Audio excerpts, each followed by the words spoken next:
This is Can We Just Talk, the podcast and YouTube series where it doesn't matter if you're living under a rock. We'll fill you in on the past week's biggest, weirdest, and most impactful stories, headlines, and developments in a nice casual conversation.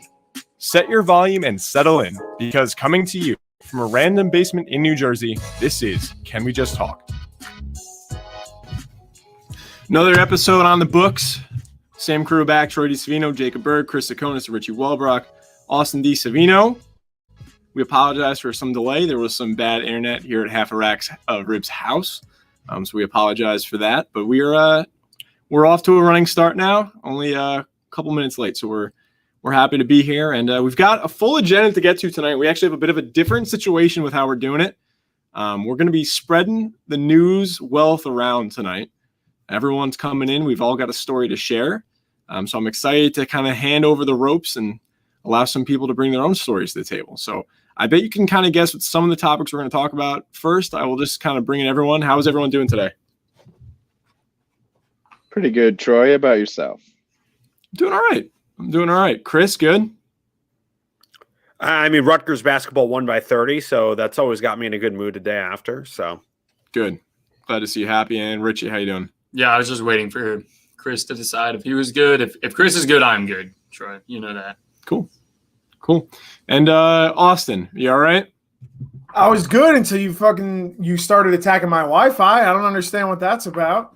What did I say? I just said the Wi-Fi wasn't working. I mean, was the Wi-Fi working flawlessly? Do you pay for it? No. Okay, so yeah, it is working flawlessly. I mean, it wasn't working flawlessly though. It's working good enough. You ain't paying for it. Well, now it's working okay, so we're good to go. We're fine now, but you're getting me fired up. I don't know what I did. I wasn't doing anything. I think you're just always angry, and I think that's the secret sauce here. But I think we all know what the first story is going to be to talk about, so I'll kind of just throw it over to Jacob. I tasked Jacob with this. Maybe this is what Austin's fired up about because he wanted this story, but Jacob is our CFO of the company. So when I ask for something to be operated and handled, I don't go to Jacob and give him the COO's role. But this is a financial situation. It's a financial story. I wanted him to take the reins on this one. And I think he's very well suited to explain what the heck is happening with GameStop and why the heck their shares hit $400 a share this week, even though the company is probably going to be going out of business in a couple of years. So, Jacob, do you want to explain exactly what is happening?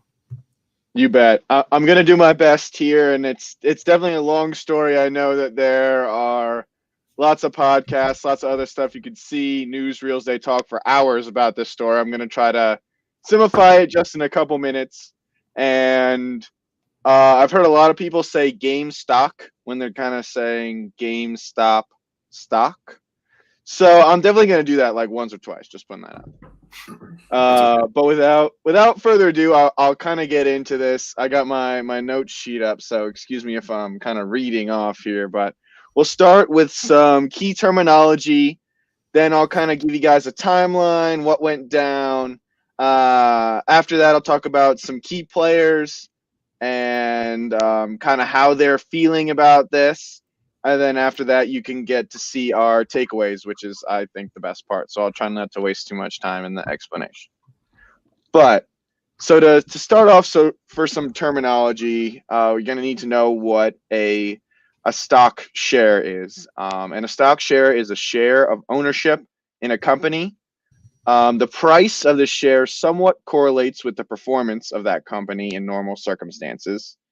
And owners of the stock hope to sell the share at a later time at a higher price than they bought it in the beginning. In most circumstances, the shareholder does not gain any money just by holding the stock. The next thing here is a short sale. A short sale is a bet against the price of a share.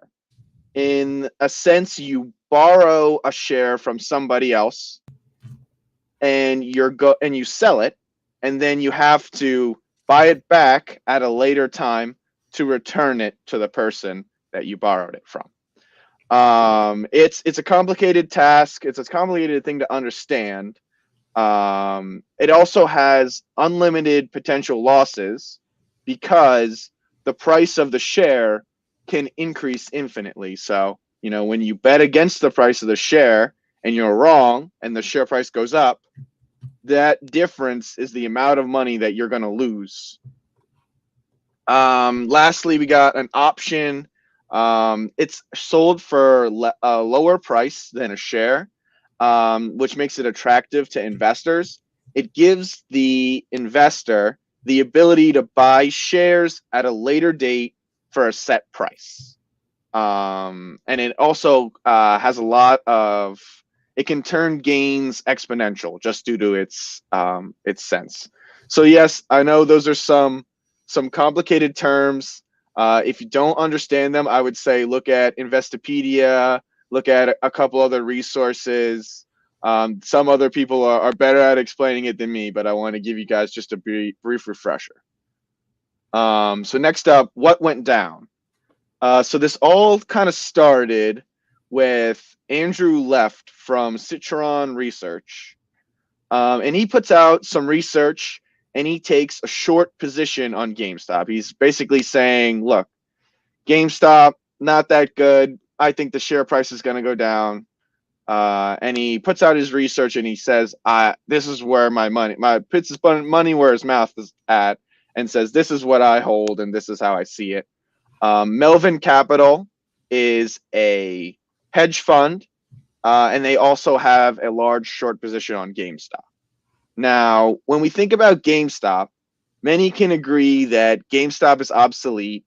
I think Troy mentioned it at the beginning as well. You know, there are brick and mortar stores, and brick and mortar stores in general just have been decreasing over time. Additionally, you know, when you think about buying games, buying video games and consoles, a lot of players don't need to go to the store to do that, don't really utilize GameStop in that way. And if you look at their business fundamentals, you'll see that revenue is dropping, profits are dropping, that they're really just not doing so well in the past few years. And usually that influences the share price. And that's what people like Andrew Left and Melvin Capital are saying. They're saying, hey, we think the share price is going to go down even further. Now, GameStop price, their share price originally, is already pretty low, which actually makes this a risky move by some of these people who are holding short positions because, you know, the stock can only go down so much, right? And the margins get a lot smaller when you're shorting a stock that already has a low price. So I think during the middle of this week, a bunch of people on a Reddit subgroup decided just to spite these folks. They were like, you know what, Andrew Left, fuck you. Anyone else who holds a short, fuck you. We don't disagree with you, but we just hate your guts, and we want to see you lose money because that's what we want. We like GameStop. We don't like you, and we're gonna see if we can try to make you lose some money. So they all band together and they start buying up stock and options and different, you know, financial tools to try to prop GameStop up to try to make that share price rise. And now some of the leaders of this movement, you know, they're claiming that this is just a distaste for Wall Street, claiming that, you know, we dislike institutional investors. We think they've taken money from the people. We dislike the way that they go about their business. And we just want to see them burn. It doesn't matter. They're fine with, you know, losing their investment. They're like, I don't really care if this stock goes to zero. I just want to see these people at the hedge funds lose their money. They don't care about their investment. So those are kind of the early birds when you think about it. This Reddit group, we're kind of the early birds when it comes to buying the stock. All right, next step here. So the early birds, the Reddit folks, the Reddit day traders, they cause a spike in the stock of GameStop. And this causes what's called a short squeeze. So I'll explain that in a moment. Let me just get back to the essence of holding a short position. So when you hold a short position, like, you know, Andrew Left, like Melvin Capital, you have to give collateral to the person whose stock you borrowed, right? And when the share price goes up, you're going to have to pay more and more collateral to that person because, they still think they own the share, right? So when this happened, places like Melvin Gordon and Andrew Left, they owed a lot of money to some people. And some of these companies just didn't have the amount of money to post that collateral. And in that case, they were forced to close out their position. Now, when you close out a position on a short, you have to actually buy that stock at the price it's trading at, which further causes the price to go up. And that is called a short squeeze. When you have to buy a stock again, and you also help cause that spike. So now we're talking about it. Oh, sorry, Troy. What's up? I just want to like give a roundup of exactly what you said so far. All right, good. In yes. In very simple terms, right? And of the situation, not of the technicalities of how this has happened. A bunch of people on Reddit were like, F these people who are in hedge funds. Let's all pick a stock that these people are all betting against. For one, it will raise the price a lot for GameStop, and then these people will all lose out big time because they all bet against it. So pretty much eat the rich. Let's go.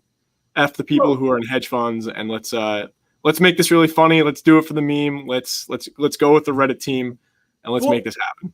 I don't know if it was like necessarily eat the rich. I think they were manipulating the market the same way that a lot of these hedge funds do, right? Like they got a group of people together to inflate the price, and they're gaming the system, which in a free market, it sucks for the people that are getting it gamed against, but there's nothing wrong with it. But I think and sorry, Jacob, I don't know if you're getting to this, but I think one of the other big parts of this is the Robinhood app has shut down trading of these stocks, which is it's back now. But it stopped for a couple of days. They were trying to force people into like they could only sell it. You know what I'm saying? We're getting to that. Austin, I agree with you in the sense that in actuality, it's not so much of that eat the rich idea because they're kind of doing the same thing. But I think that a lot of people who are kind of part of this group feel that sentiment, like they are actually eating the rich and going after. It was like a call on Reddit. It was like, let's all come together. Let's manipulate the market like they manipulate us. Let's all group up and do it to them. It might be. It was like a riot call. It was a call together. In theory. Yep. But yes, so like Austin said, there was a Robinhood halt, and we're going to get to that in one moment. So where I was at, the Reddit folks have caused the price to spike, and then the poorer Wall Street folks that couldn't afford the collateral had to close their position, causing the price to rise even more. And now there's a bunch of other, retail investors, day traders, normal folks who are going to try to hop on this train. These are the latecomers, and they're kind of seeing this happen on social media. They're like, hey, I see this stock price going up and up and up. People are talking about it on Twitter. Like, why don't we get in on this? This is kind of fun. Like, I have a couple $100. I'll just throw it in, see what happens, and let's go. So those are kind of the latecomers. Now, I believe it was the morning of the 28th, and the night before, the stock had closed at a pretty high price. The morning coming in opens at a pretty high price as well.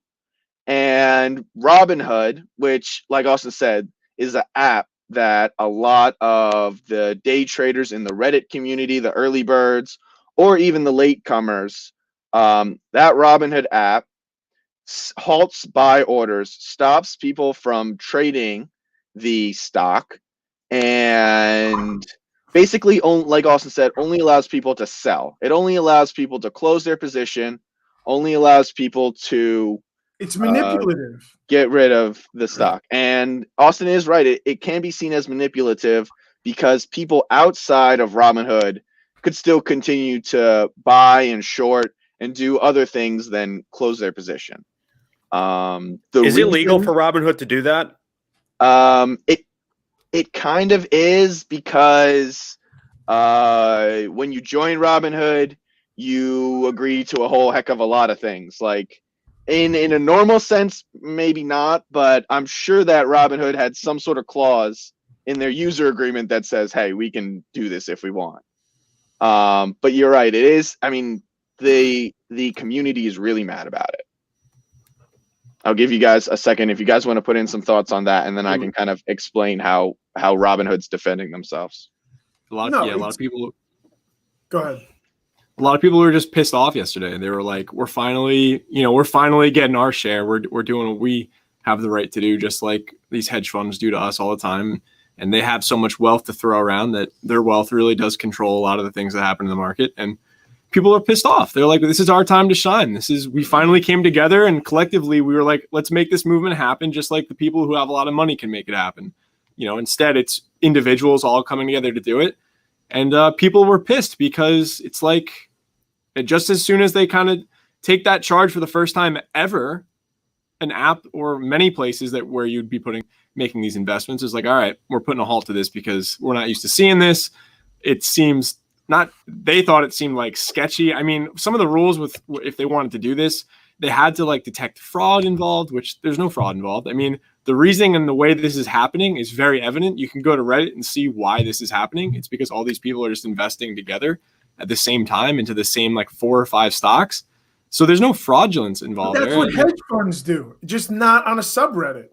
Yes, exactly. That's my point. Like there's no fraudulence involved at all here. So people were pissed off because they're like, this is our time to finally do what the rich do, to finally do what the people in the hedge funds do. And as soon as they do it, it takes less than 24 hours for it to get shut down by a place like Robinhood. Or I think, Jacob, did Merrill Lynch, did they stop it too? Did Ameritrade took it off? I know that. Yeah, a lot of the retail investor locations did pause the stock for at least some period of time, which is ridiculous. It's if you take away all the PR and all the polished speak that surrounds this, and you look at it for the facts, it's scared rich people running away. Like, first of all, the chat needs to leave Chris alone. I don't know who this is. I don't know who this is. Chat, if you're coming after Chris, you can catch these hands, all right? If they're going to come after me for not being energetic enough, they need to change their profile picture. That's my opinion. Is this Charlie doing this? No, it's not. He's No, not. it's not. I want to say already said stuff. It's Charlie Wells. I want to anyway, go ahead. I want to say one thing that really annoys me about what is happening. I love what's happening right now. I just wish it wasn't GameStop. I wasn't upset about seeing GameStop go out of business because that company has been ripping people off for decades with how little they give. I'm just pissed off that that's the company that's getting all this value now. I wish it was something better. I really do. I wish Blockbuster was still around. Jewelers. Tay Jewelers has always been good to me. Or the other stock that's I mean, the other stock that they're buying into is AMC, and movie theaters are not exactly like really good to their customers either. So I find that kind of like weird. I don't know. No, it's the principle. They're just trying to manipulate everyone into selling their position and trying to spook everyone, but everyone's just got to hold the line. We're going to the fucking moon. That's my take on it. It's not even. Did you buy stock, Chris? No comment. See, I didn't. I wanted to get into it. I should have bought it when it was at like 20 and like the momentum was starting, but I held off too long. I don't. Contrary to what my whole appearance gives off, I do not actually own any stocks.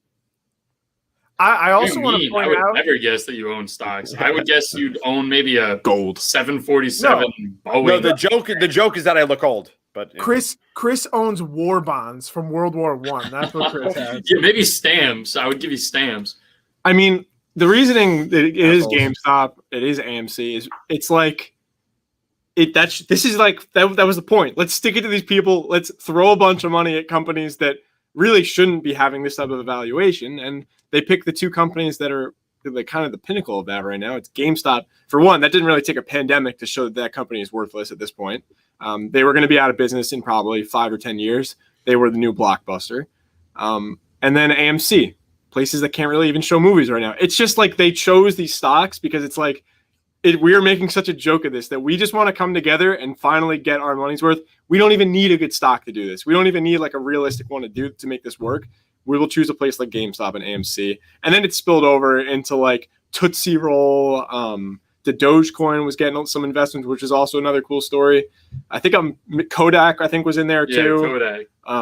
They didn't pick any of these big stocks on purpose. See, I got a free stock when I signed up for Robinhood for Groupon. I have one free stock. I wish Groupon exploded, but maybe we can get that going here. I've one of them. I do just want to say before we go to the next topic or when Jacob jumps in, I think it's a little weird that the person named the Slushy Boy with a weird like pedo mustache is calling GameStop employees creepy and scary. Don't hate on our fans. We have no idea who this is. Yeah, I'm hating on whoever I want. Also, on PRS Bolt. Who are you? Listen, hey. you guys see, I'm used to this because I'm the host of Pulling Music. We have thousands, if not millions of fans. Okay, no, you guys. I would kick you. I would kick you. 5 people. I would remove your thing, but I'm afraid it's going to freeze, so I'm not going to do it to you. So, Jacob, go ahead. Okay, so before we get too off of like the whole Robinhood thing, let me go back to that and kind of explain why Robinhood said that they were having to do this. So one of the reasons that they had to stop trading on their platform was in order to post collateral to the clearing processor, DTCC, and that's a whole complicated issue. But basically, in order to allow their users to purchase stock and to actually trade, they have to have a relationship with DTCC to kind of facilitate that. And from what Robinhood's saying, it seems like there was an issue when they would, post their collateral at the end of the day, but the DTCC, seeing everything happening during the day, was like, hey, if you're going to trade, we need a whole lot more money, like $1 billion right now. And Robinhood didn't have that money and wasn't able to kind of clear that up for a little bit of time. But like Austin is saying, not the investors' fault that they're bad at their job. Yeah, I mean, that's true. And, we don't really know the true reason. It is alleged that they stopped trading to help their own backers, including Citadel, who also has equity in a couple different funds that have short positions. So there may be some sort of, incentive there. Of course, Citadel and Robinhood have denied any impact there. I think the other thing that kind of investors were mad about, before I get back to you guys, is kind of this idea of paternalism, where Robinhood is kind of claiming that, this is in your best interest. You now own a stock that, we think the market will correct down.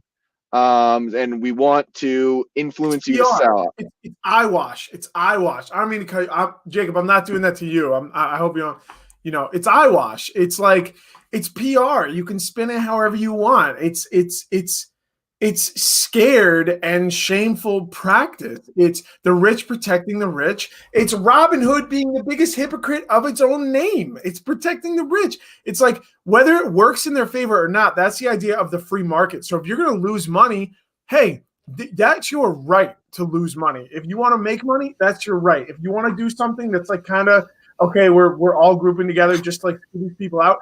It's not about ethics. Like if it's moral to do that, it's the market, like it's a free market and they're manipulating it. And only the New York Stock Exchange has the power to stop trading.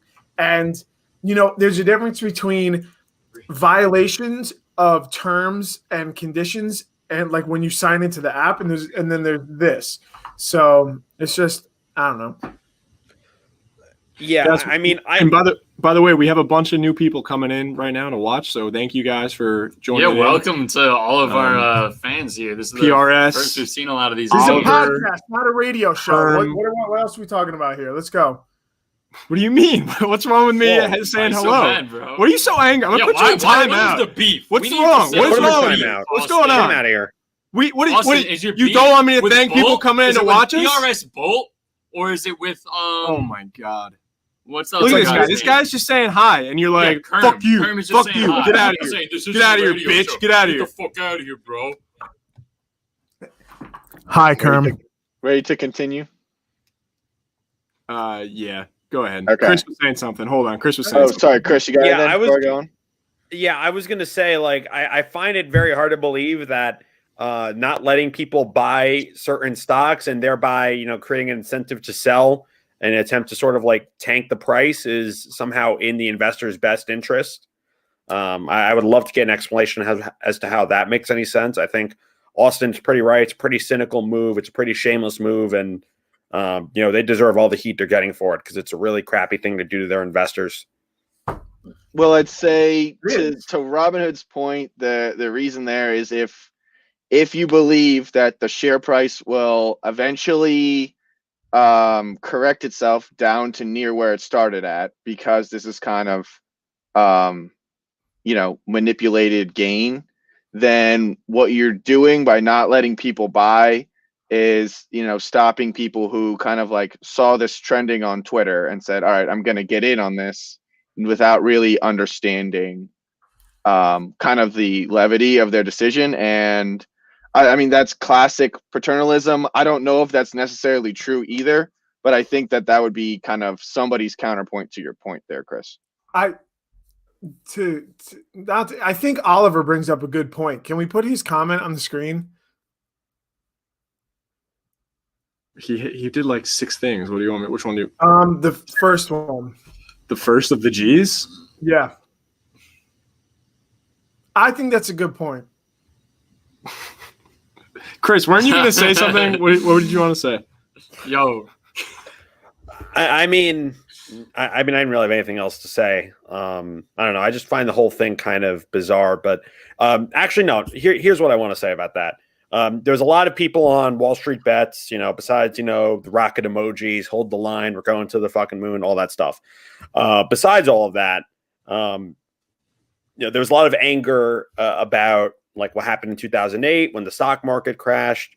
Why weren't these different companies, and not necessarily Robinhood, because I don't know if it was around back then, but when people were buying these subprime mortgages, these CDOs, these things that like actually tank the economy, like why didn't someone intervene then and say, hey, like this isn't good. We're not going to let you buy into these. Like that actually would have made sense. Then I'd be more, if they had done that in 2008, I'd be more receptive to their argument that they're trying to protect investors. But I don't know. It all looks like BS to me. Yeah, that's certainly a good point. And I think that the hypocrisy is definitely noted by a lot of the, retail investors, a lot of the day traders. So back to our timeline here, we did mention that, Robinhood halted the ability to buy the stock or to buy options or shorts. I think since then, Robinhood has opened back up again once they posted their new collateral.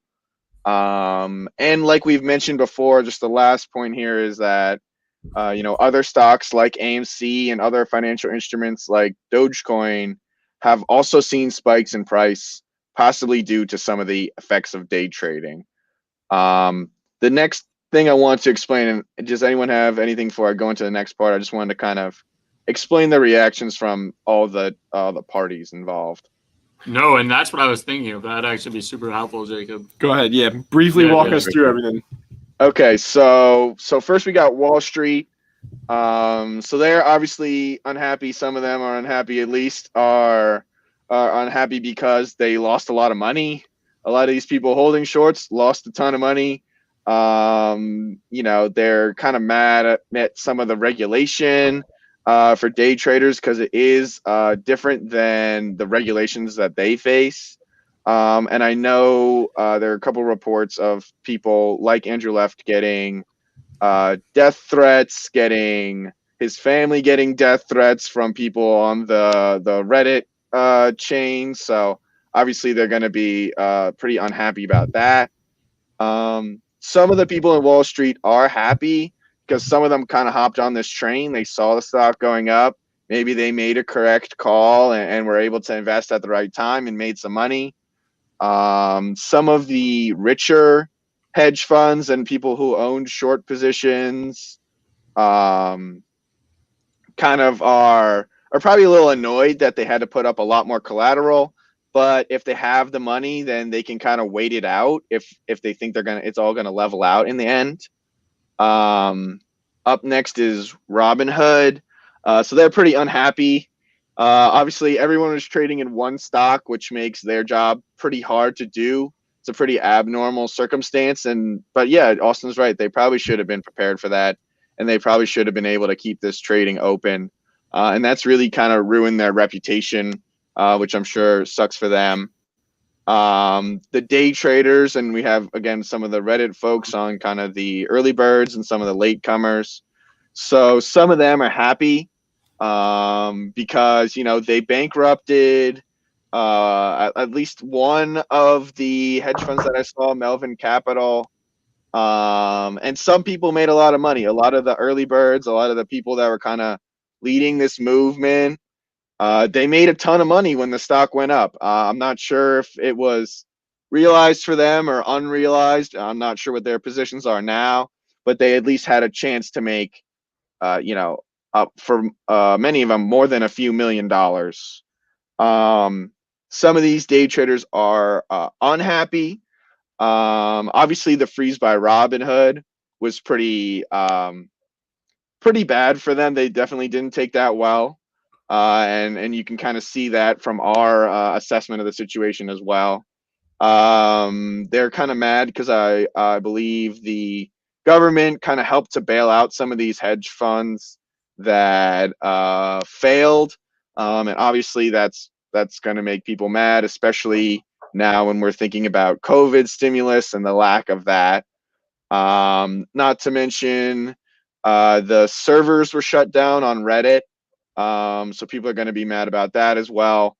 And, in the coming days and weeks, there's a good chance that, some of these people, especially the latecomers, are going to see losses on the stocks that they bought or the options that they bought.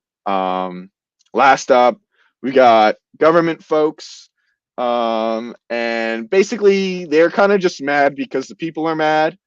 And that's kind of their job, I'd say, right? And they're kind of gonna, I think, look to blame the SEC, who probably deserves a portion of the blame here for not really having a plan for this type of situation.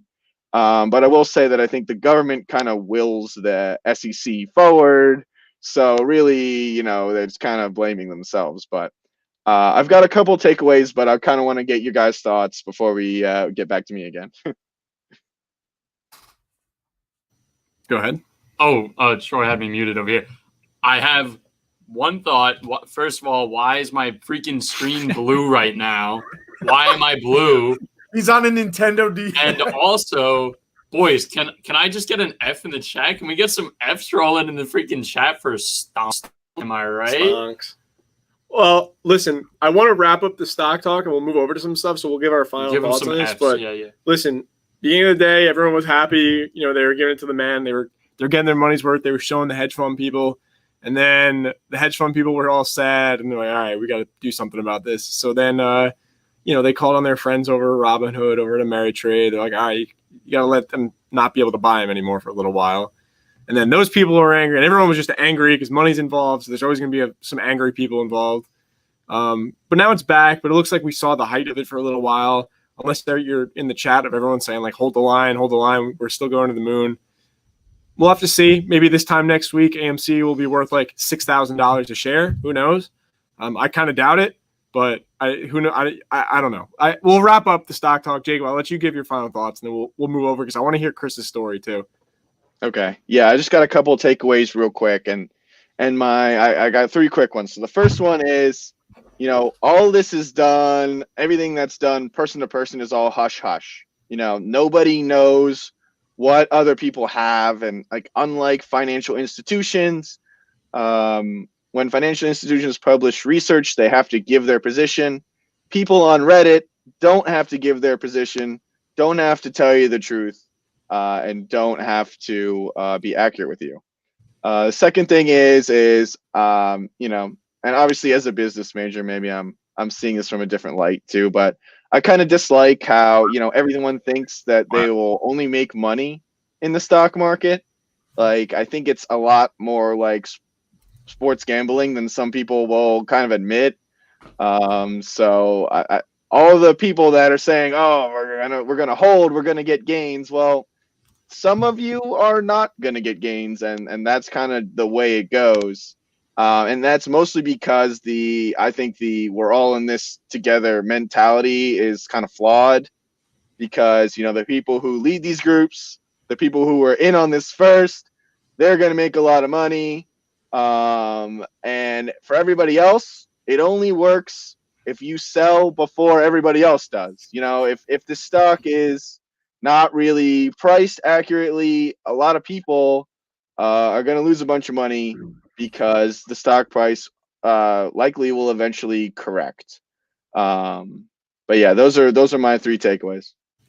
Yeah, I thought it was a really. The one thing I thought that was funny about this story was it happened on a Wednesday, and the past 3 Wednesdays have just been absolutely fucking wild. With this, the inauguration, we had no idea what was going to happen. The storming of the Capitol, and then we had like a stock market revolution. Like, it's just been a wild 2021 so far. This has been it was a crazy Wednesday. I think this is one of the better ones compared to what we've seen in the past. But listen, it was a funny story for some people. For hedge fund people, they're not going to be able to get their second summer home. So I apologize to you guys, but I think you'll be okay. I think you'll be fine. So guys, I think we can move away from stock talk. Is this better, Kerm? Do you like this better? What happened? What did Kerm say? Oh, okay. The comments are really coming for half a rack of ribs. I don't know. Yeah. All right, Chris, you want to give us your story? Your story was popping. Yes, that was funny. Yes, in the world of things that don't involve people losing a lot of money, the Miami Heat announced that they will be welcoming back fans. Actually, they did welcome back fans starting at last night's game against the Clippers. Allowing 1,500 fans into their arena. And, it's an indoor arena. A lot of people are saying, how are you going to keep the fans safe? How are you going to make sure no one gets COVID? Well, the Miami Heat have a bit of an interesting plan. Instead of testing everyone a couple days before, like the Buffalo Bills and some other teams have been doing, Miami Heat decided to take another approach. Dogs that are specially trained to sniff out COVID. Hell yeah. So basically, the dogs will walk past each fan upon arrival. If the dog sits down, it's indicating that it has detected the virus, and that person and anyone they're with will not be allowed into American Airlines Arena. Chris, let me ask this. Why do we have rapid testing? Why do we have to develop all these crazy rapid testings if we could just not? Couldn't we have just trained the dogs to do this entire time? Send the labs out. I know, but we got to send these results out to a lab. It takes like 5 days. You're telling me all it takes is to get a dog to sit down. That's all I got to do. Get this dog to sit down. I think you're oversimplifying the process. It takes a lot of training for a dog to be able to. You're telling me successfully sniff out. You're telling me it's simpler to develop an entire scientific way to figure out how do we detect COVID among. We have these COVID tests, and I feel like that's a pretty difficult thing to figure out the first time. We had to get a mass COVID testing system out there. We had the spit test, we had the nose swabs. Meanwhile, all we had to do was train dogs. They sit down. Sit down if you detect COVID. How the heck do they train these dogs to detect COVID? They just brought them around people who had COVID a lot. You don't even know how it works. And you want more of it? You don't even know how it works. You're like, why can't we have more of it? What is this? Like, I'm done with you. Goodbye. I'm done with you. I think you guys have so basically the real issue here. Especially now, half a rack of ribs, free half a rack of ribs. He needs like 2 minutes. He's too angry tonight. You guys have forgot about the real issue. Oh God, he's coming down. Dogs can get COVID. So those dogs better be getting hazard pay. I'm talking like treats and a half, maybe like double treats, because I mean they're risking their lives to help us go to Miami Heat games. I mean that's a pretty big ask. Yeah, I'm with you. I mean, these dogs are being put at risk. It is, however, a pretty accurate way to detect COVID. In fact, if you have COVID and you haven't developed symptoms yet, the dog will know that you have COVID before you do, and possibly before a test can tell you. So, I mean, it seems like it's a pretty accurate way of detecting someone with COVID. It's only 1,500 fans, so there's plenty of room to spread out too. Masks are required. They're not selling alcohol. They've made a lot of changes to try and get fans back in to the arena. And, you know, I for one am shocked that a team from Florida is being this cautious during a pandemic. Chris, it's safe to say those dogs are good boys. You know, I think that's very good boys. It's a good boy, and that dog deserves a treat, I think. Yes. Maybe two. Yes. Maybe two. Maybe. I just think it's crazy. I think it's crazy that we can teach these dogs to detect COVID. Dogs? Is it like, what's the accuracy on these things? You know, like, can they pick up something else maybe?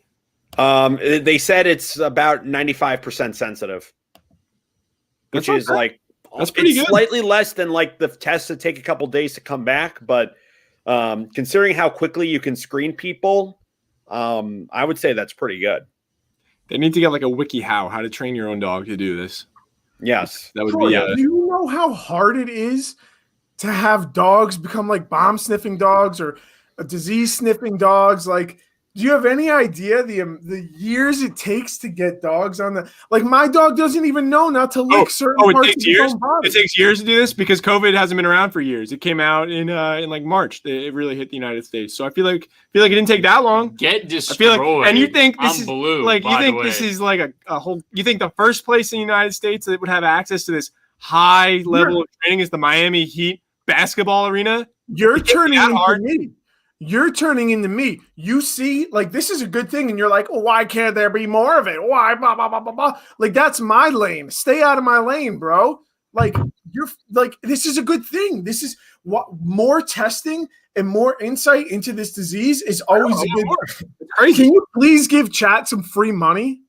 Just guys, I'll tell you where to send a Venmo request to. Helena, is that? Austin, if you drop my Venmo on here, I swear to God. I swear to God.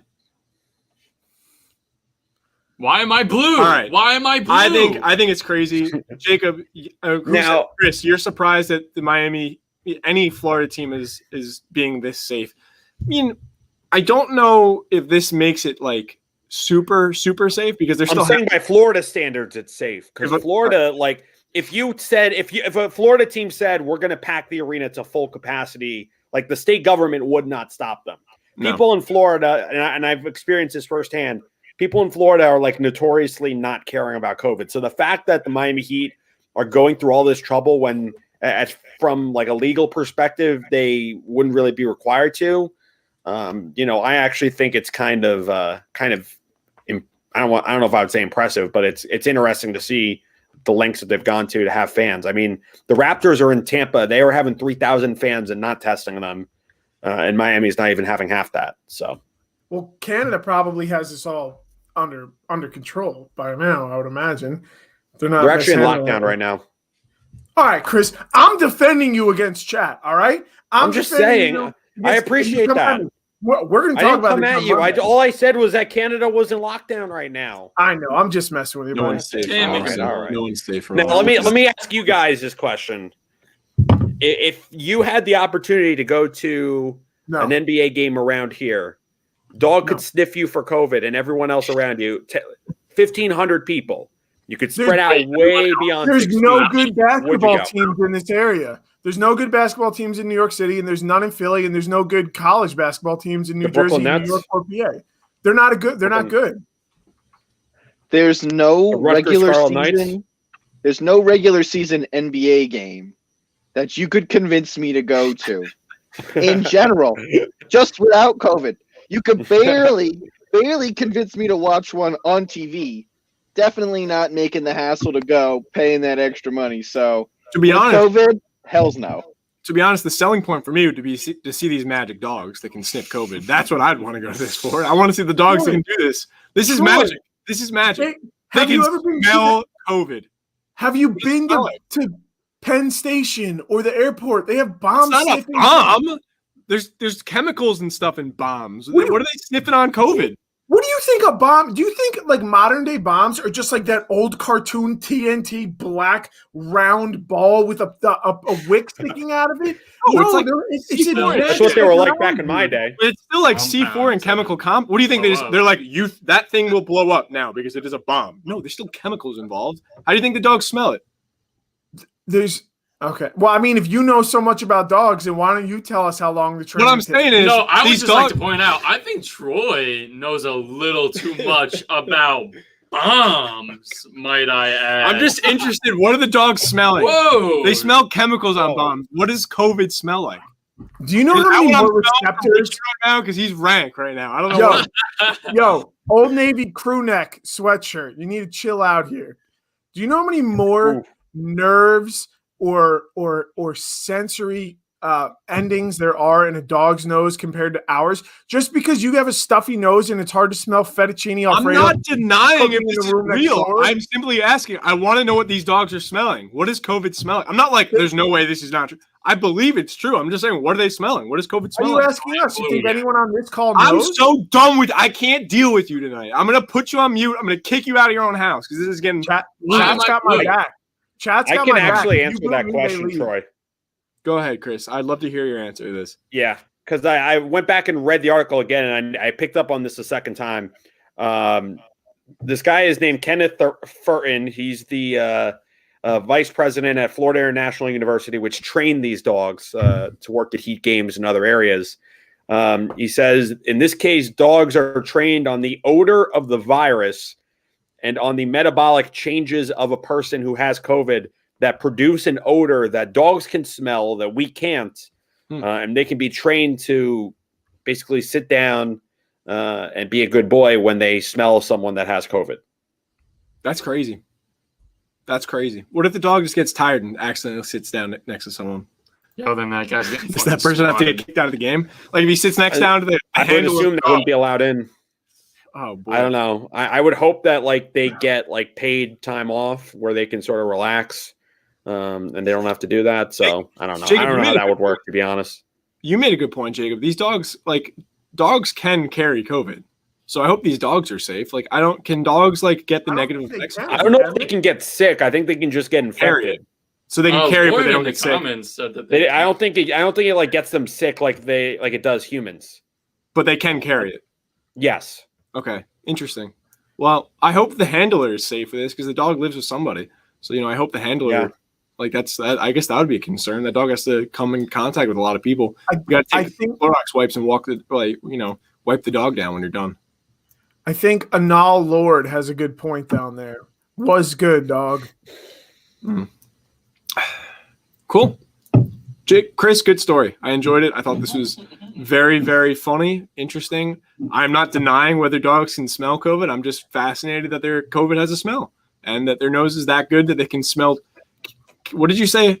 Metabolic changes? Is that the terminology? I'm not a scientist. Metabolic changes within the body when someone gets COVID and emits some sort of low-grade odor that us humans can't smell. Wow. And dogs can, and that's how that happens.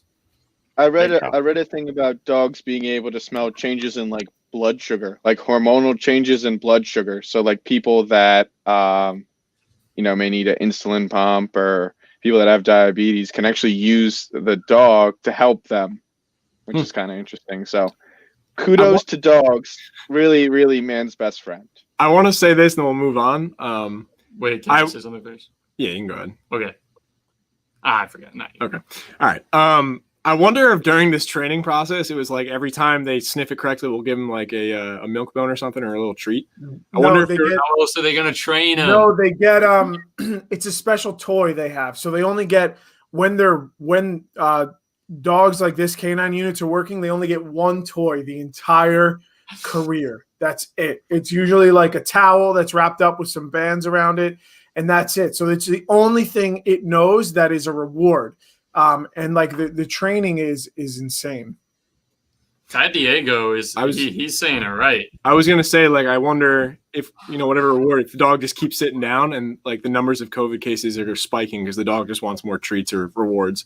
So, but it's not. That's what. Yeah. It'd be funny. Pat Diego says the dogs are reporting that this podcast smells. Uh-oh. That's not good. Smells good. Guys, I have an interesting story to share on this. Also, on the COVID side of things, just like everything has been for the past year. So this article is coming from ABC News. A 33-year-old Bucks executive, Alex Lazary, gets the COVID vaccine early. There's no foul play in this involved. It was an interesting story how he came to get it, and now there's some speculation. Why is this, billionaire executive, NBA executive getting a vaccine before, a lot of elderly people or people who are at higher risk? So the 33-year-old Milwaukee Bucks executive and son of a billionaire received the coronavirus vaccine this week at a senior living center in Milwaukee, despite not being a part of a group currently eligible in Wisconsin. So his tweet came out saying, "This week I was vaccinated. My wife got a call from her uncle that works in a facility that had extra doses that were going to go to waste if not used right away. With Lauren early in her pregnancy, we wanted to ensure our home and entire community is safe for everyone." Lazary, a New York City native who is a hedge fund manager, is considering running for the U.S. Senate in Wisconsin in 2022. He's also a host committee chair of the 2020 Democratic National Convention. So pretty much what happened was, I'll kind of give you a rundown of the situation for how he was able to get the vaccine. So pretty much he was, I don't want to give you the wrong information because I was talking to Jacob about this, and if it's worded improperly, it can sound like he did some shady stuff to get this. So this is what happened. If it's worded improperly, it sounds like he said that the COVID vaccine would have went to waste. Like he's like, "Oh, it's a waste if it goes to a person at the senior home. Thank goodness I got it." If it's worded incorrectly, it sounds like he said that, but I'll let Troy explain what he actually was saying.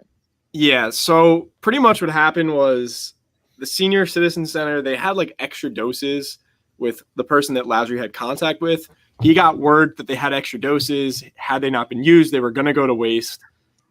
So pretty much he kind of swooped in before they had gotten rid of the vaccines from this senior citizen place that were not going to be used. And for that reason, he was able to get a vaccine before a lot of other people. So it wasn't like he stole it from another old person.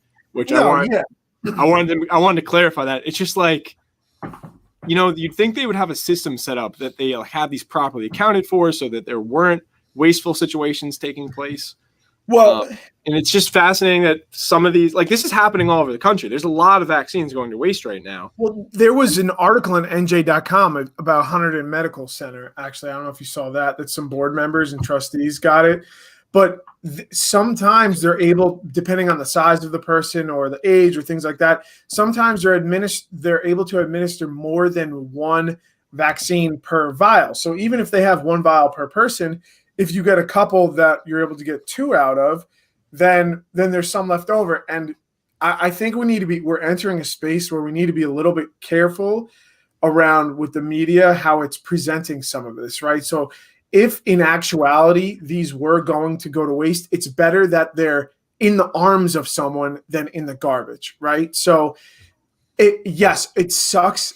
Like it's an easy headline to look at and be like, oh, the rich and the powerful are getting it before us. But the rich and powerful because they have more connections, right? So they're going to know people that have this. And yes, it's a little bit unfair, but at the same time, it's better to have it in someone to have it in no one. But I like, don't get me wrong. I understand the other point. Well, it's like, okay, go find someone to go. Like, how hard are you really looking to find someone to give a vaccine to before you start calling these people? That's fair criticism. But human beings, if you want a vaccine, everyone deserves a right. And I understand there's a process that goes behind it, but it's a slippery slope when we get into these headlines where it's like, owner, billionaire, hedge fund manager, possible Senate runner gets vaccine before everyone else. It's like, that's not exactly the full situation, but I understand, that's how the media works.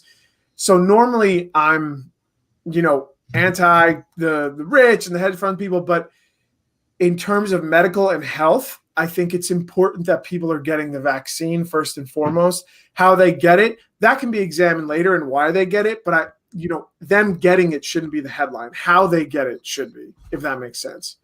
Yeah, absolutely. And that's a good point, Austin. Like this guy's going to have to get a vaccine eventually. So down the road, this adds one extra that can go to someone else.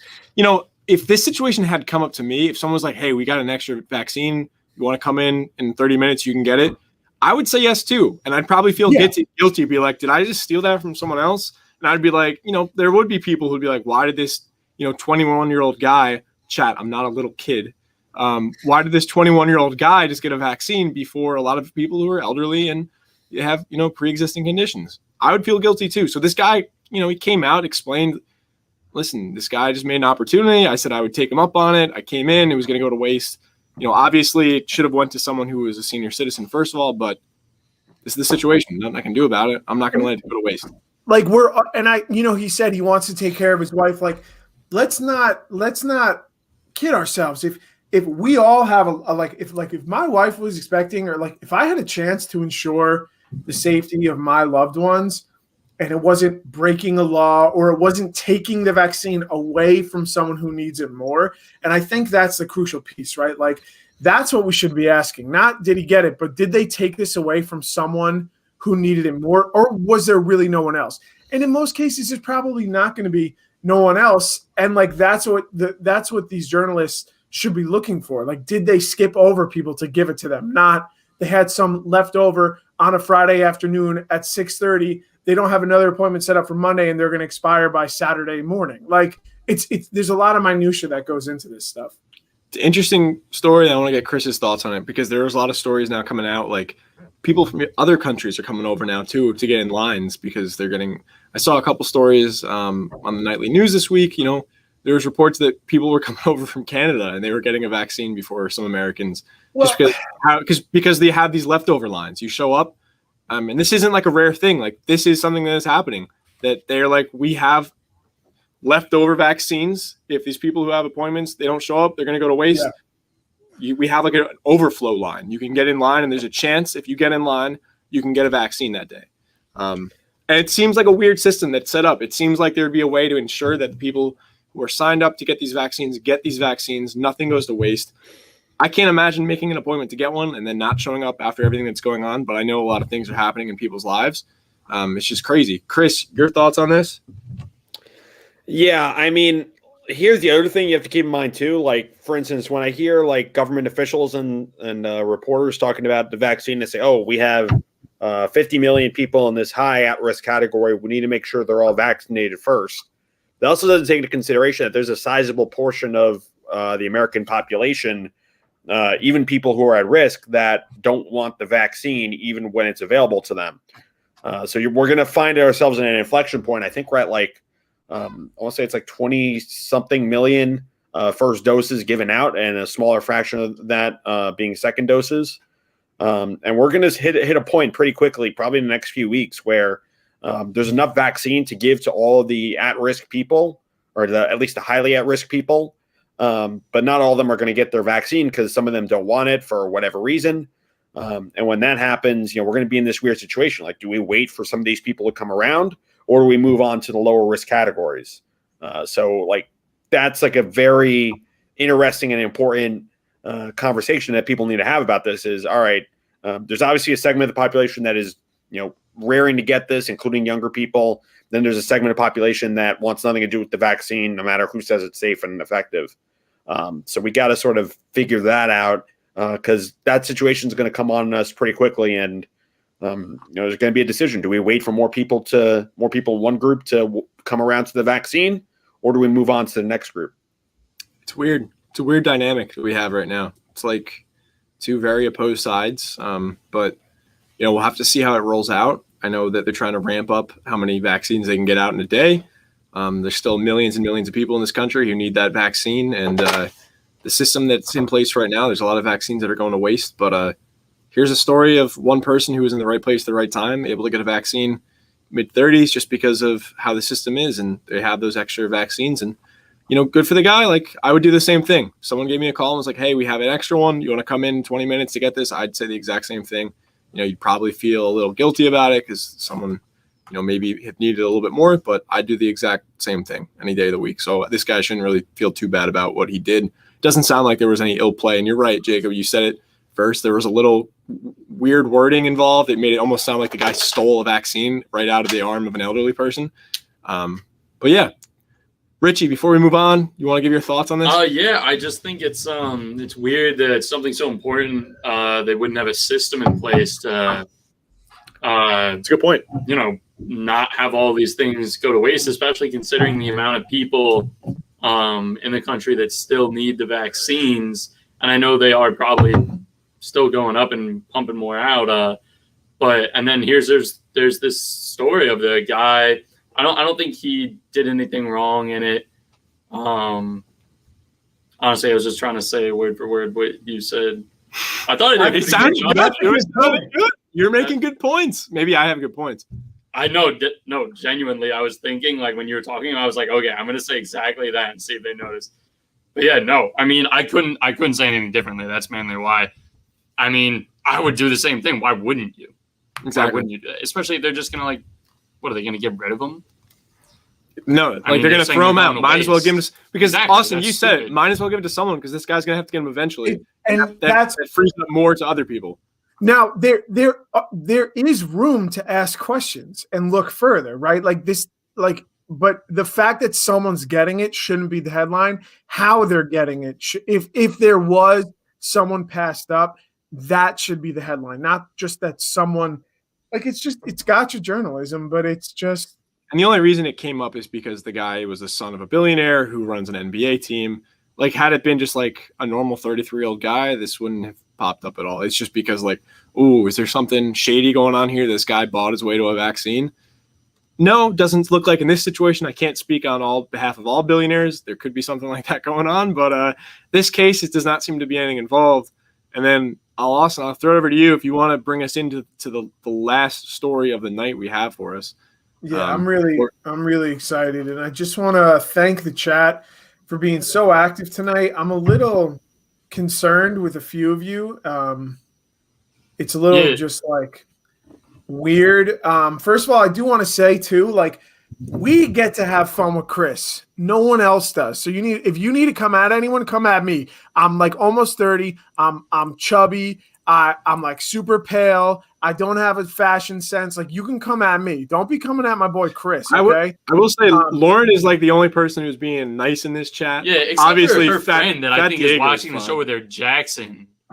I just want to let you know, Jackson. You see me coming down the street, you cross. For our podcast there, people, right, buddy? For our podcast people who are listening to this at a later point, we have a very active chat right now, and some of them are throwing shade at Chris. Chris, these people don't even know the good inside jokes, so don't even take effect to this. These people don't even know me. We don't even know that we make fun of you for being old. You're pretty famous. You're one of the hosts on. I'm really not that famous. Like, even CEO Troy, you want to come at Troy? You can't. Like, the only person on this show you can come at is me. Okay, so you want to size of the logo on Lauren can make fun of anyone she wants. Lauren can make fun of anybody she wants. Look at that, another happy face. She's just spreading joy. And Fat Diego, Lauren and Fat Diego are the only good ones. This slushy character, like. This I already man, banned one person today. Don't make me ban another. Like this guy says the same thing over and over, and it wasn't even funny the first time. Like, step up your game. Like, get a thesaurus, get a dictionary, try harder. Like, this man is lazy AF. Don't feed into the trolls. Just keep You're going. I can take this dude. You're not supposed to do this. You're not supposed to do this. I don't care. For our podcast listeners, we will turning into the curve. We will transition off because the people who are listening only cannot see the chat. So, well, Austin, you can share also your final. Troy. Yeah, I want to get into my article here because this is big news. We've wondered for millennia. We've wondered since man looked at lightning hitting the ground and a stick caught fire. The same amount of wonder and curiosity and amazement has been applied to something else for a long time. wombats, which are native to Australia. They're known, everyone knows a wombat. They're super cute. They have really cute little faces. They scurry around with their tiny little feet. They look like little chipmunks, but like kind of cuter. But you know what else they do? Their poop is cubic. Their poop comes out in cubes. For a long, long time, humans have looked at that and they're like, what is going on there? But I have good news. Slushy boy, I know that your brain is probably operating at maximum overdrive trying to figure out what a cube is to begin with. For those of you that don't know what a cube is, I'm assuming Slushy doesn't know what a cube is because, again, like he doesn't know how to type anything else except the same chat over and over. A cube is a 3D square, okay? And, you know, I don't want to speak for anyone else's bowel movements, but to me, I've never had square or cubic poop. It's always been cylindrical, like, you know, a snake. Wait, your guys are cylindrical? I thought the wombat thing was normal. So, well, Troy, I might be able to tell you why. So, a team of scientists cracked the case behind the wombat poo. Okay, the intestines have a non-uniform stiffness that mold the corner of the wombat feces, and I do just want to point out it's a little silly, right? Like poo is soft, right? Like I pick up after my dog. I understand the consistency of it. I don't think it takes that much understanding to be like, okay, if it's coming out of this shape, something must be turning it into that shape, which means on the inside, something is in the shape of a cube. Like, I don't think that makes big of a difference. But I think the really cool thing about this, and a lot of times we can learn so much from nature. Like if I've learned anything from Ron McGill on the Dan Le Batard show, is that nature is beautiful. And there's so many answers within nature, but we just need to look for them. But they're saying that it could help detect colon cancer, or even assist companies in developing new ways of creating cube-shaped products, which like the second part, like if you need help creating a cube, like hit me up, pay me a lot of money. I can help you make a cube. But on the front end, the fact that this can aid in detecting colon cancer, which is one of the most preventable forms of cancer if you're getting regular screenings. If you're a man over 40 years old, please, please, please go get your colonoscopy if you haven't already. I believe it's recommended over 40 every 5 years. Talk to your primary care physician. I know no one likes getting a colonoscopy because they knock you out and you have to drink black for like 3 days, and then they shove a long tube with a camera directly up your butt. But a polyp that's caught in your colon can prevent a lot of other big things. And you wake up, you let out a big long fart, and you get driven home, and you're off of work, and you don't have colon cancer. But I think it's amazing. I don't know what you guys think. I didn't even know that wombats pooped in cubes. Now I want one. Yeah, I'll admit I haven't been able to dive too deep into the wombat poop literature, but this is really interesting. I didn't even know it was possible for any animal to do this, let alone wombats. So, I mean, this kind of came out of left field for me. So this is really interesting. Great topic, Austin. Thank you. Thank you. I wonder if you just went for like 10 minutes. Let someone else share their thoughts. Well, I have one other piece from the article that I think. All right, go ahead. So the reason behind this, scientists and nature observers believe, is wombats, when they mark their territory, they climb up on top of like logs and rocks and like stumps and things like that. So when they mark their territory with poop, a square poop is less likely to roll away. And I think that's kind of pretty cool. So they can poop on top of rocks and it ain't going to go tumbling down. So I think that's kind of cool. That would be helpful. I mean, because it's already hard enough to keep it all in the area, like in the bathroom. Like if it was square, probably wouldn't go anywhere. I just would like to say, Jacob, I agree totally with what you've been saying with the whole poop conversation. I too would love to see a picture of this poop, and I really wish Troy would pull one up and throw it on the screen. It's in the article. I did look up. First, I looked up wombats because I never seen a wombat, and then I wanted to see their poop. But I took a look, and the thing that I'm like just having trouble getting through my head, and it gets back to those games that you play as a kid where you've got the squares and the rectangles and the triangular prisms, and you have to figure out how to put them through the lid of the container, right?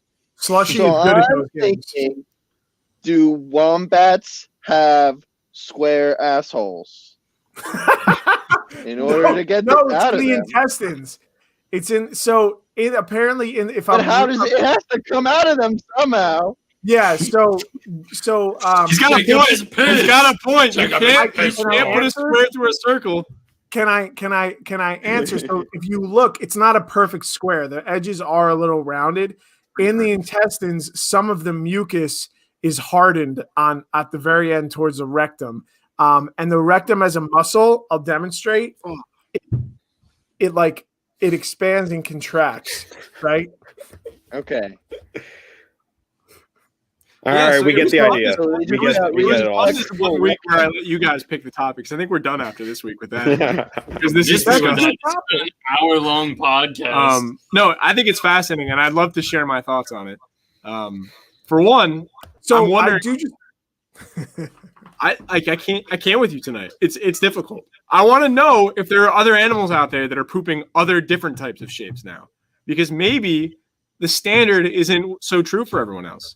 Maybe our normal intestinal shaped poop that we have now as humans isn't the standard, and maybe there's ones out there pooping triangles that we don't know about it.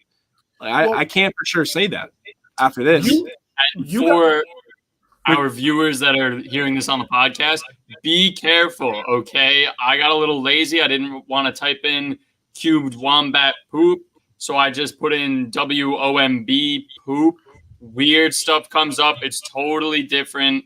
Not what? Wom poop? womb. Oh, that's probably why. Anyway, podcast viewers out there, beware. I wish I looked like a wombat.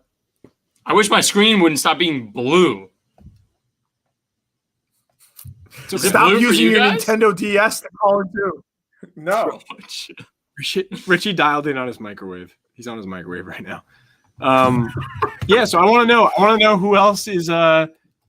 I want to know who else is he's got different shaped poop. And there's one viewer out there listening to this. He's like, "Holy crap. Everyone else's poop is not also It's not rectangular holy. or cubed." It's like, "Oh god, I am the weird one." Because this is breaking news that to someone out there, this is breaking news that their poop is not normal. It's not cubed. It's fascinating. I want to know why it took so long for us to figure this out. No one looked at the wombat's poop. They were just wondering. They were like, "How is Austin Espino pooping all over the place?" And he isn't I would say in the scientific community, there's probably more pressing issues than the shape of a wombat poop. And to answer your question, PRS Bolt, yes, I do know. I do like what people are saying, Costco to the moon. I don't think you formed a complete sentence. Why don't you try again and put it in the chat? Maybe we'll read it.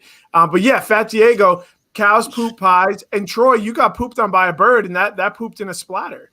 Yeah, that's true. I did get pooped on by a bird. Hasn't everyone been pooped on by a bird? Is that a me thing? Oh.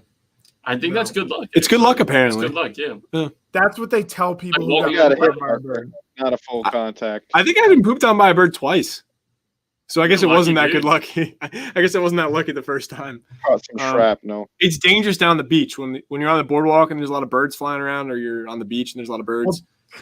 Well, Troy as a little kid would be like under all the seagulls. He'd be like, "Wow, look at all the seagulls," and they would just poop right on his face, and we'd be like, "Troy, stop standing under the birds." Listen, And he's it's like, something. Wow. As a kid, it's something about like having an obsession with things. Slosh. It's something about having an obsession with things that fly. I was really infatuated with those birds. They flew crazy. Chris, I know you can relate. You love planes. They fly. It's just something about that. You can't stop. I do looking at love them. planes. I mean, planes don't. Has a poop plane on ever you, pooped so on? It's It's kind of a false equivalency. So, Planes glide though, right, Chris? They And don't they use fly. different physics. if they're gliding, that means the engines have failed, so they're not supposed to. Oh. See, that's why we have you here. I would have never known. I don't think Slushy knows that the moon is not made out of cheese. Listen, you and Slushy need to A go common on misconception. Stop podcast talking to and settle Slushy. your Just beef, leave him alone. okay? I'm not looking at him anymore We because we banned Slushy. it makes no sense to the He's people gone. listening. You're to talking this. to I'm no not- one. No, it's Okay, free- I was defending you guys, and never mind. All right, guys, attack Chris and Troy. we won't Get care. Troy Because to we won't Troy. read the comments. We just won't read them out. It doesn't matter. What are you getting mad at me for? I didn't even say anything. Oh, someone wants to hear more about planes. Ooh. Ooh, Morgan wants to. I gotta make like a separate plane only podcast. Yeah, polar planes. Chris is doing his own plane podcast. Yes, we're gonna call in Morgan. We're gonna find out who that person is. And we're gonna call him in and be like, oh, what do you got? Any plane questions, bro? If planes did poop, what would the shape be? Would it be cubed? What do you think? No, it's frozen. It I think it'd comes be out as strings. I frozen. think it'd be a string. Like a goldfish. It'd be like a goldfish poop. Probably similar to a Is that, bird. is that a string? Goldfish poop strings? You don't know how fish poop? I'm not familiar. No, they poop strings. They poop in Yes. long beads, bro. Interesting.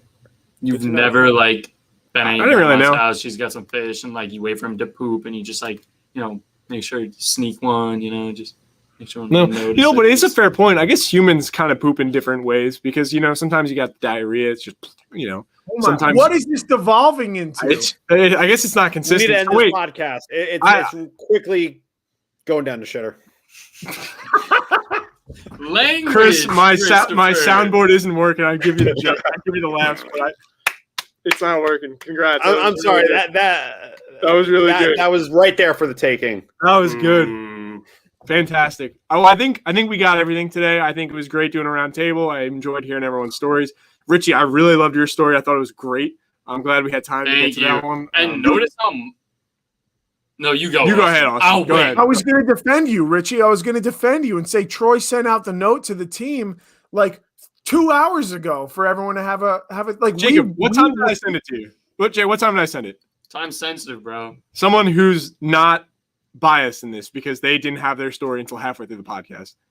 Troy, Richie and I were carrying a fridge up 3 flights of stairs. 4:18 p.m. 4:18. We came on at 9 p.m. So don't tell me I sent it to you like an hour before the podcast. Listen, Yeah, I I'm wouldn't on have done it Pacific even if he time. sent it to us a week and a half ago. Listen, you okay? sound like you have a guilty conscience on this. I didn't even bring you up into this. Richie actually had a story. He's just like, I don't want to do it. I literally will show So you I the was text. texting with- like, I was this is texting with going too Richie. long. I'm not doing It's my fine. story. It's fine. It's okay. It's fine. We had a lot of fun tonight. We got to poop. We got to stonks.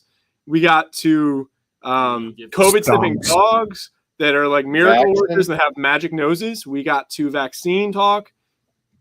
Great stuff. So I appreciate everyone coming in. Lauren, don't worry. We're not fighting too much. I'm sorry. Oh God, who is this guy? Sorry, wrong one, Lauren. I'm We're not sorry. fighting We're too much. sorry, Lord. Lauren, when you come back next week, we promise we won't be so angry. Austin will take a chill pill before we come on. We'll be fine. It'll be good. So make sure you come back next week.